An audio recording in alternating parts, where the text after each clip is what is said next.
मुलांनो, मला आशा आहे की तुम्ही सर्व ठीक आहात. इयत्ता 7वी विज्ञान विषयावर आपले स्वागत आहे. गवत खाणाऱ्या प्राण्यांमधील पचन हा जनावरांमधील पोषण या धड्याचा एक भाग आहे.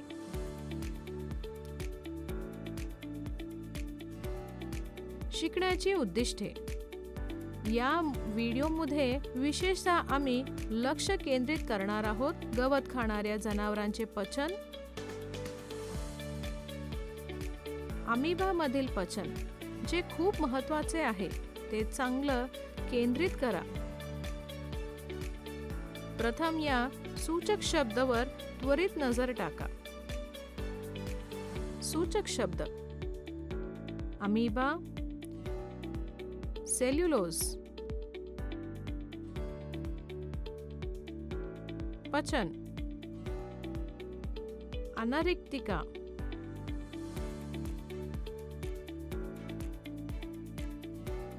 पित्ताशय,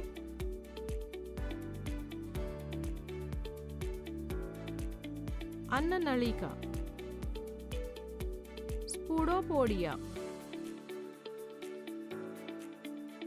रुमेन, रममाणत,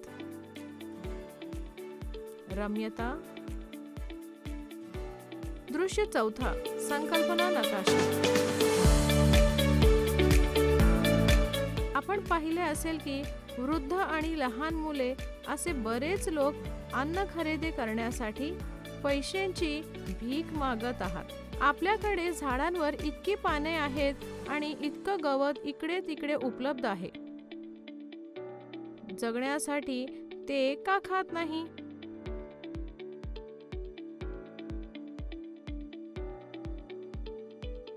तुम्हाला कधी ही शंका अशी आली नाही का? प्राणी गवत खात असताना आपण का खात नाही? गाई म्हशीच्या तुलनेत आपली पचन संस्था वेगळी असते आणि त्यात काही एन्झाईम्सही दिसतात जे आपल्याकडे नसतात. हेच कारण आहे.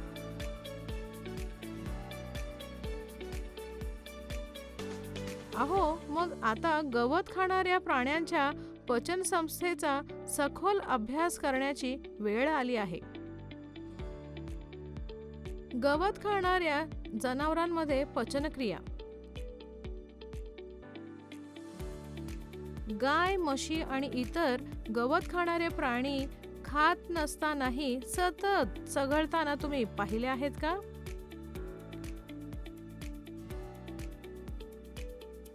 का? प्रक्रियेकडे लक्ष द्या. ते पटकन गवत गिळतात आणि पोटाच्या रुमेन नावाच्या भागात साठवतात.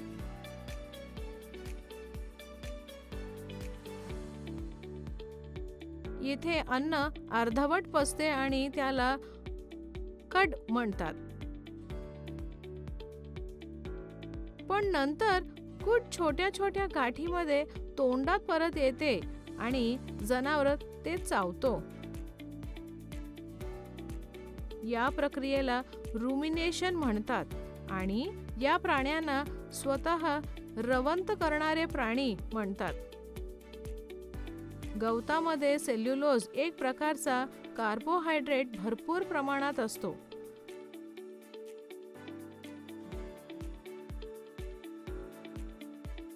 रवंत करणाऱ्या प्राण्यांमध्ये हरिण, इतर जीवाणू सेल्युलोजचे पचन करण्यास मदत करतात.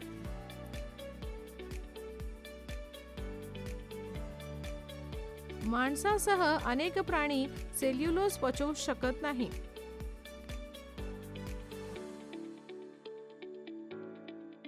घोडे, ससे इत्यादी प्राण्यांची एक मोठी पिशवीसारखी रचना असते ज्याला केकम म्हणतात.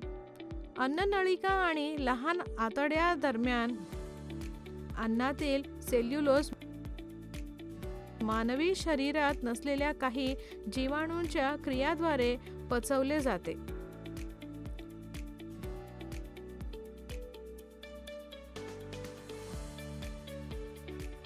आतापर्यंत पचनसंस्था आलेल्या प्राण्यांविषयी आपण जाणून घेतले आहे. तथापि बऱ्याच लहान सजीवांना तोंड आणि पचनसंस्था नसते. आश्चर्यचकित, अन्न कसे पचते आहे? होय विद्यार्थ्यांनो, आपण अन्नाच्या सेवनाच्या आणखी एक मनोरंजक पद्धतीकडे जाऊया. आहार आणि पचन. अमीबा. अमीबा हा तलावाच्या पाण्यात आढळणारा सूक्ष्म एकपेशीय जीव आहे. अमीबा एकपेशी पडदा आहे. एक गोलाकार दाट केंद्रक आहे आणि बऱ्याच लहान बुडबुड्यासारखे आहे. त्याच्या सायटोप्लाझम रिक्तिका असतात. अमीबा सतत आपला आकार आणि स्थिती बदलत असतो. ते अन्न हालचाल करण्यासाठी आणि पकडण्यासाठी स्पुडोपोडिया किंवा बनावट नावाच्या बोटांसारख्या एक किंवा अधिक प्रेक्षपणांना बाहेर ढकलते. अमीबा काही सूक्ष्म जीवांचे पोषण करतो. जेव्हा त्याला अन्नाची जाणीव होते तेव्हा तो अन्न कणाच्या भोवती स्पुडोपोडिया बाहेर ढकलतो आणि त्याला व्यापून टाकतो. अन्न एका अन्न रिक्तिकामध्ये अडकते.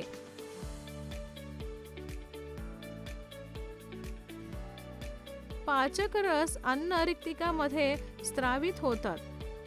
ते अन्नावर कार्य करतात आणि त्याचे सोप्या पदार्थांमध्ये विभाजन करा. हळूहळू पचलेले अन्न शोषले जाते.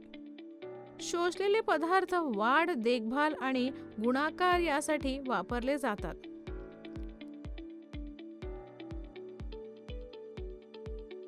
अन्नाचे न पचलेले अवशेष रिक्तिकाद्वारे बाहेर काढून टाकले जातात. अन्नाचे पचन आणि ऊर्जा सोडण्यासाठी मूलभूत प्रक्रिया सर्व प्राण्यांमध्ये सारखीच असते. अमीबा, युग्लेना, पॅरामीशियम इत्यादी एकपेशीय प्राण्यांमध्ये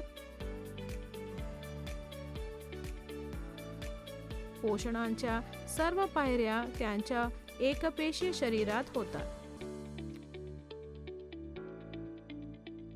तुम्हाला माहित आहे का, शेळीच्या दुधातील चरबी गाईच्या दुधापेक्षा खूप सोपी असते. म्हणून गाईच्या दुधापेक्षा शेळीचे दूध पचायला सोपे असते.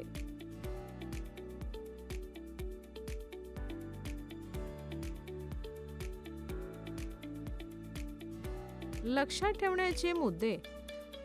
गाई, म्हशी, हरिण, रानडुक्कर या जनावरांना रवंथ करणारे जनावरे म्हणून ओळखले जाते. ते पटकन खातात, पालेभाज्या गिळतात आणि रुमेनमध्ये साठवून ठेवतात.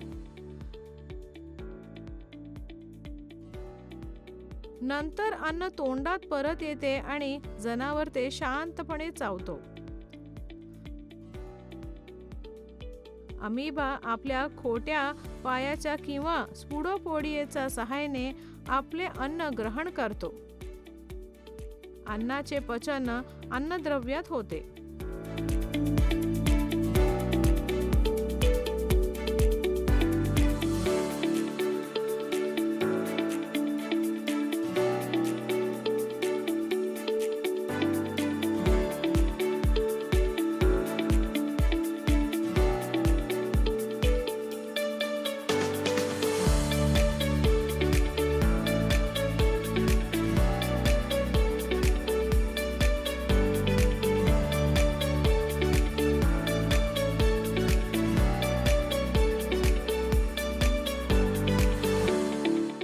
Thank you for watching.